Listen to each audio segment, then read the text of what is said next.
So hi hello friends, welcome to Android Victor's YouTube channel. ஏனிகான இந்த ஒரு வீடியோல நாம என்ன பார்க்க போறோம்னா, நீங்க எந்த ஒரு மொபைல் யூசரா இருந்தாலும் சரி, உங்க மொபைல்ல சவுண்ட் ப்ராப்ளமா இருந்தாலும் சரி, இல்ல உங்களுடைய ஸ்பீக்கர்ல டஸ்ட் அல்லது வாட்டர் ஃபார்ம் ஆயிடுச்சுனாலும் சரி, ஸோ அதற்கான சொல்யூஷன் இந்த ஒரு வீடியோ மூலமா பார்க்கலாம். ஸோ வாங்க வீடியோக்குள்ள போகலாம்.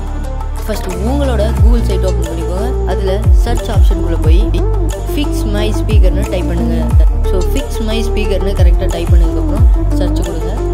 ஸோ சர்ச் கொடுத்தோடனே ஃபஸ்ட்டாக உங்களுக்கு இந்த மாதிரி இன்டர்ஃபேஸ் வந்துடும். அதில் பார்த்தீங்கன்னா ஃபஸ்ட்டு சைட் ஓப்பன் பண்ணிக்கோங்க.